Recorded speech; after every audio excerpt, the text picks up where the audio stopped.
na ang mga bagong we're looking forward to is yung caregiver program na PR on arrival, pero wala pa naman siyang wala pa siyang details. Tsaka yung mga pathway, mga temporary residents to PR sa rural community, tsaka francophone community, sa mga malalayong lugar, away from big city, right? Magandang hapon sa inyo. Hapon. Ayan o, ano natin. Medyo mga maliwanag pa, nag-alas 5 na ata. Oras na ba? Yeah, 5:30.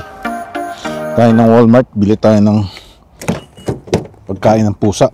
Yung nahanap namin yung pagkain na parang mag-prevent na maglagas. Ayan. Ito tayo.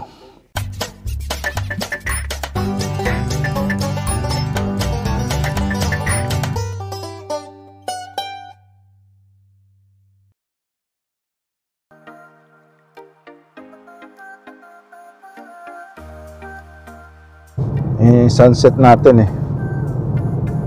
pero wala na, 5:30 na, lumubog na ata, tatago na. Sa gabi merong may full moon mga nakaraang araw, so ewan ko lang mamaya, baka half moon. Yan pala, pinag-iisip pang last vlog natin mag-change something about siguro gusto ko yung something about finance, right? Meron nga palang free tax clinic sa CRA o Canada.ca, basta doon ka sa tax section, tapos pwede kang bigyan ka ng code para magano ka ng tax, volunteer ba? In return matututo ka. At kaso mga yung T4 lang na simple lang, yung walang mga expenses, ganyan, pwede mong gawin for free. Bibigyan ka ng mga kung ilang ang kailangan mong code. Nilagay ko doon 10 ewan ko kung anong ibig sabihin 10 for each tax preparation ata, parang ganun. Yan. I'll find more about it and then I'll let you know about it. Nga pala, shoutout ko nga pala si Leo Veridiano. Yan, nag-message sa akin daw, pagka mag-vlog daw ako, mag-smile daw ako para hindi mo kang malungkot. Siyempre, depende yun sa binablog mo, di ba? Kung ano yung tema, kung medyo may kalungkutan yung tema ng vlog mo, kung mag-smile ka at masaya ka, parang para ka namang AB normal nun, di ba? Pero siyempre, kung masaya tayo, kung yung vlog natin yung masaya, mag-show up yun. Kaya nga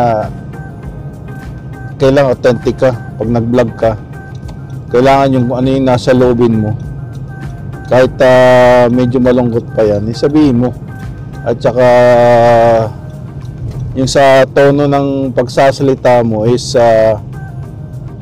tama lang dun sa emosyon na dadalhin mo. Pero syempre kailangan positive ka. At kunwari may kalungkutan na nangyari at ginawan mo ng solusyon, ayun, naging positive. So dun, masaya din yun. Yan ang vlog. At nga yan para din pag once na nasa YouTube na andyan na yan. Matatanggal lang yan kung ma-hack yung account mo or i-delete mo forever. Meron namang ganung klase o gawin mo unlisted o private, right? So yan, that ang pagbablog ay para sa ano rin, para may matuto ka rin aral kung meron man na kayo makita, right? Magre-relate sa ating experience. Yan. Yun lang. And dito tayo sa Walmart. Lamig. Ito yung sinasabi ko control hair balls. Healthy weight. Yan. Kunin natin to. 26.97. Ang ganda ng ano. Mayroon ano rin. Star. Ganda ng kulay, blue. Parang mag-stick na lang ako dito sa DJI Osmo Action 4. Parang mas maganda. Balik pa sana tayo ron. Kaso utangin. Ito. Lapit. Tik pa. Ay. Ingat kayo dito sa mga parking lot. Nababack upang kayo tapos na yan, may mga aksidente pero iniiwan lang nila kung maback upang kayo. Yan, tinetest din natin for low light performance, no? So how's the video quality on the DJI Action 4? Yan, kasi yan yung vlog natin, meron tayong tech gadget vlog, buhay Canada, at saka kung anong na-experience natin dito sa Canada, no? Yan ang ating sinishare. Yan. So kung gusto niyo yung mga ganitong content, parang paki-like and subscribe na lang. Yan. So parang John and Marcia ba? Araw-araw na. Hindi naman kasi araw-araw. Kasi minsan ang mag-edit minsan minimum 3 hours. Syempre panoorin mo muna lahat. Tapos you have to go through each stuff na sinabi mo, tsaka pwede kang mag-J-cut ka, mag-jump cut ka kung may spaces in between sa mga sinabi mo na medyo mabagal. So kailangan medyo mabilis ka sa mga sinasabi mo. Kaya mga vlogger kailangan tuloy-tuloy. Tayo hindi pa naman tayo biyasang-biyasa, pero I think may improvement kahit konti. Tsaka yung skills din yan yung pagsasalita, kailangan i-practice mo rin. Kaya kailangan umpisahan mo lang para sa sarili mo, di ba? I-video log mo, i-log in mo para alam mo rin yung mga improvement na nangyayari. Yan, so ayan, mukhang namang maliwanag yung picture sa gabi. Ayan, parang mas maliwanag pa nga sa camera kaysa sa labas. Nakikita ko Ayan, so dun banda sa malayo medyo madilim na tapos dito sa camera medyo maliwanag pa So ayan Tapos ang gamit natin DJI Mic Mini. Makontrol mo pala yung setting ng Mic Mini kahit standalone sa DJI Mimo. Tapos yung DJI Mic 2 hindi makita sa DJI Mimo pagka yung naka Bluetooth connected ka sa iPhone. Hindi ko na i-try sa Android, pero yan, luma na yung iPhone na ginagamit ko 11 Pro Max. Parang yung Blackmagic wala siyang option na gamitin ang Bluetooth.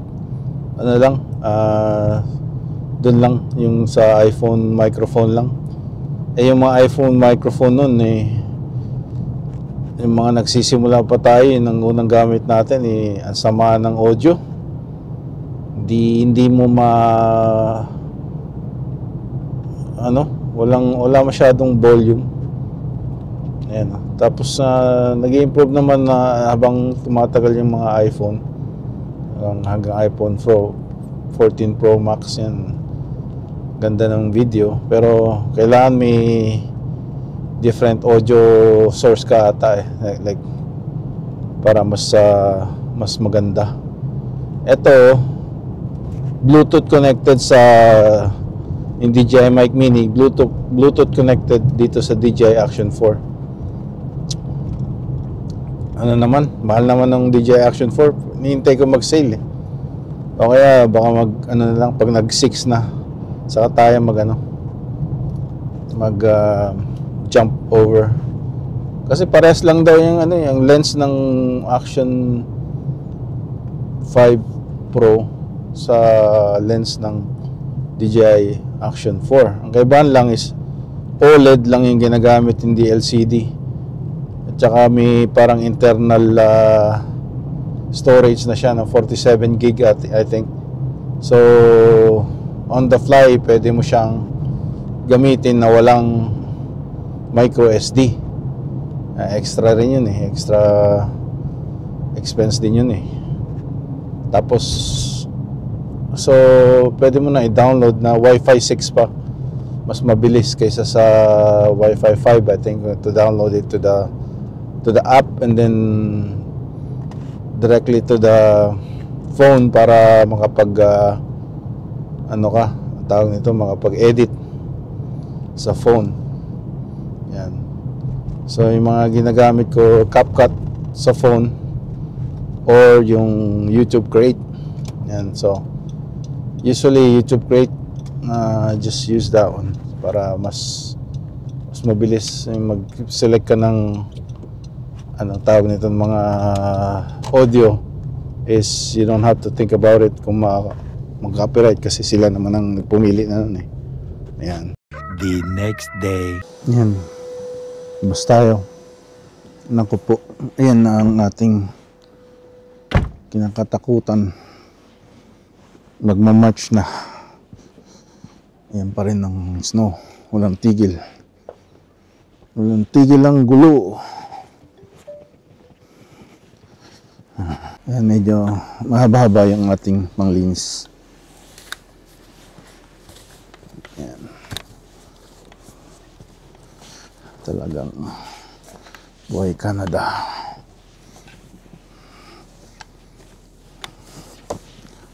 Pagsasawaan mo rin to kung ikaw ay laging nakakaranas nito. Kung ano ka, snowboarder ka o mahilig ka mag-ski, siguro enjoy mo. Pero kung ano ka, wala ka namang winter sports, hindi mo ma-enjoy ang buhay Canada.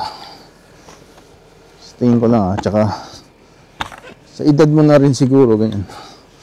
Kung pumunta ka dito na-enjoy ko nun dahil wala pa naman akong nararamdaman. Kumbaga undago pa lang lagi. Walang mga sakit-sakit. Pero pagka matanda ka na siguro, ewan ko kung ma-enjoy mo to. Shout out nga pala dun kay Ate Edna. Nakababata ko nun.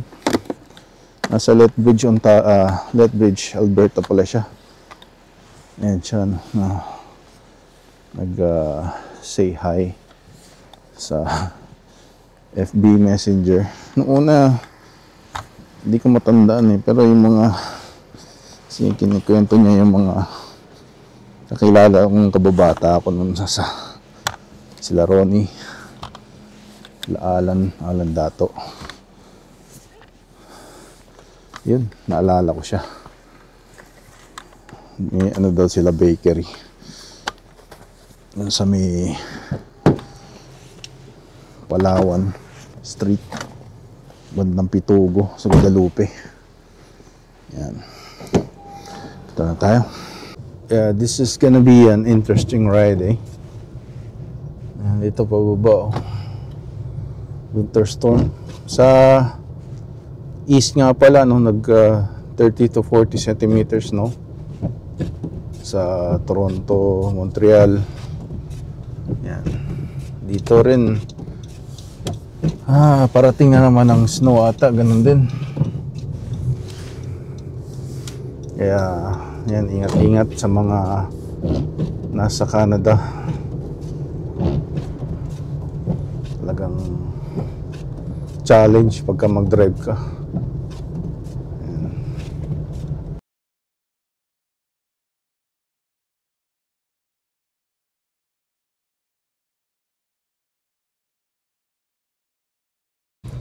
Ayan na nga, no? Woo! May nasiraan pa doon na ano, parang tanker. Tayo, hindi mo makita yung lane yan. Grabe. Grabe, grabe talaga.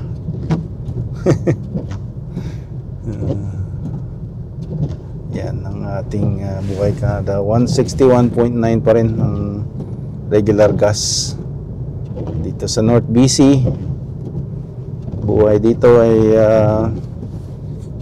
yan, delikado pagka nagda-drive.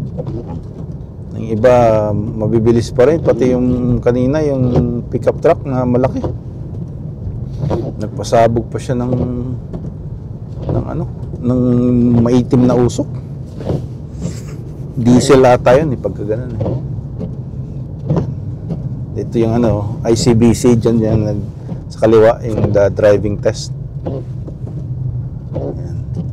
Tapos dyan yung Rotary sa yung malaking soccer field pagka summer. Tapos may Tim Hortons sa gilid dyan. Ano lang dito, Prince George, big city dito sa North BC.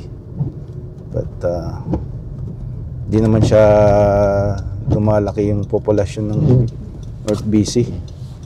Ganun pa rin.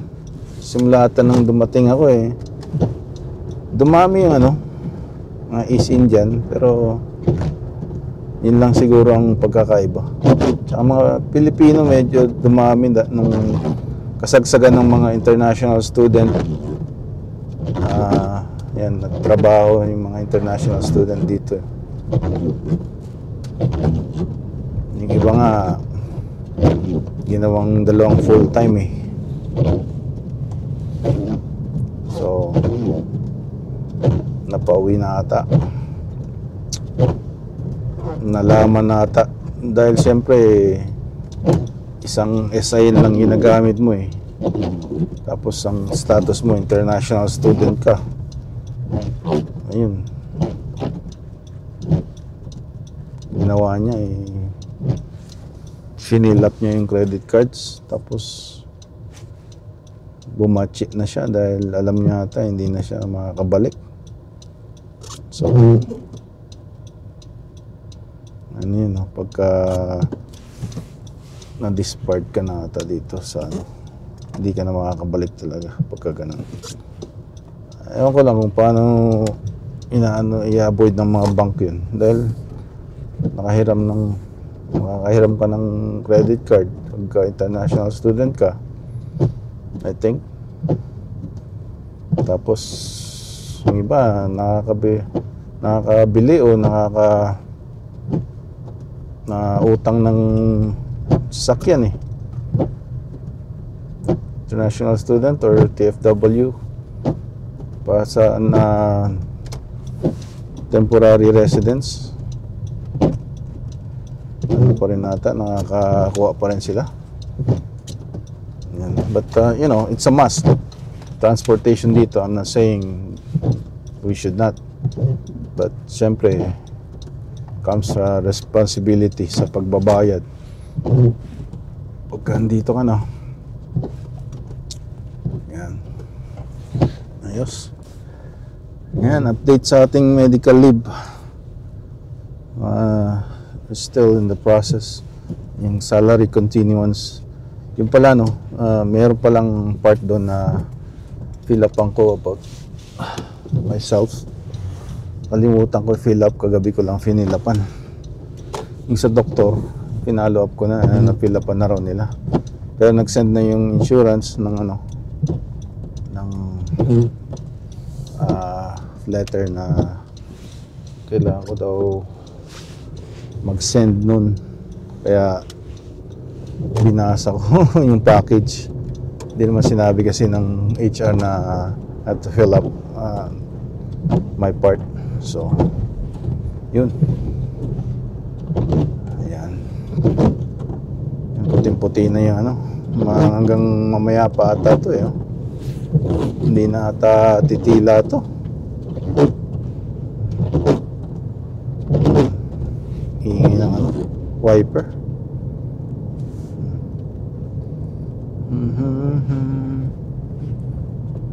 Grabe naman makasunod yung sa mga tailgate yung sa likod. Yan, tayo. Yan, para alam nyo yung ano, buhay dito. Ano pa lang ngayon eh, March, hindi, February. Is it February 19th, Roy? You went skiing, right? Or snowboarding? Yeah, snowboarding. Why is it? It was fun.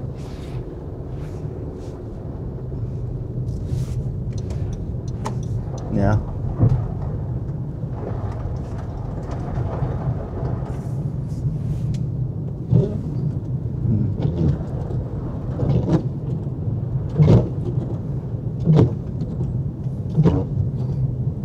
Yung RAM na to, yun yung nagde-delegate sa akin eh. Gusto lang ano talaga, makalampas para alam lang ng everybody na truck siya. Pero yun yung mga pickup truck, yun yung mga nakikita mo sa ditch. Karamihan dito na nakikita ko sa ditch, mga overconfident na truck eh. Kaya ingat lang. Yan ang ano mo dito, kakampi mo, slow down. Huwag naman slow down na parang gipitin mo rin yung nasa likod, kagaya nung kanina. Nagliko siya tapos saka siya mag-slow down. Parang nagipit ako dun sa intersection. Yan.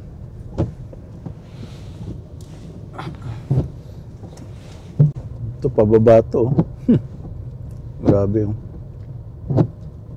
daming na-aksidente dito sa intersection na to eh. Ayan. Panoorin natin oh. Intersection ng Massey tsaka Winnipeg. Tsaka ano to eh, Kearney. Parang central din to eh. Magano ka, left ka, parang accessible para sa lahat. Yung parang shortcut. Yan yung ayan. Ito ating electrical grid ng ano, Prince George dyan sa kanan.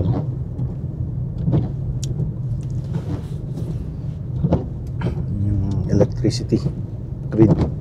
Ang daming transformer oh. Ayan, BC Hydro.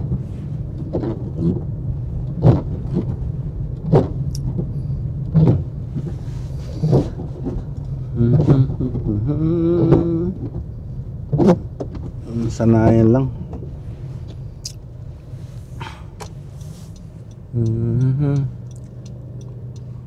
Birds of a feather. Ito yung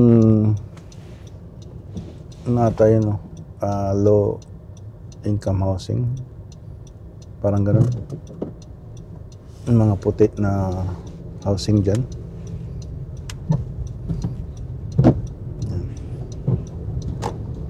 Dito may A&W nagsara eh. Tsaka yung 7-Eleven sinarado na. Kasi marami yatang madaming naging PR, madaming nagtrabaho na Pilipino dyan eh. Sa 7-Eleven. A&W pala. Tayo.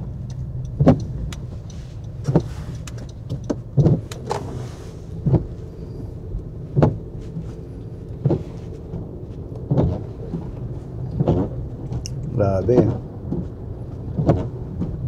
It's gonna be a mess cleaning this up.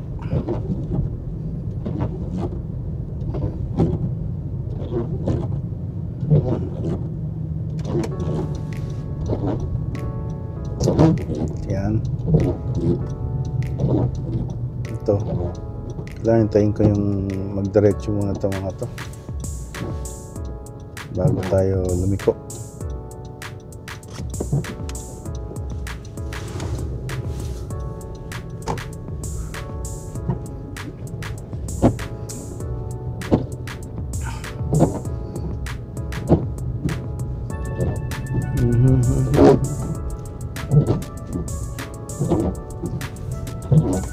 Just pray.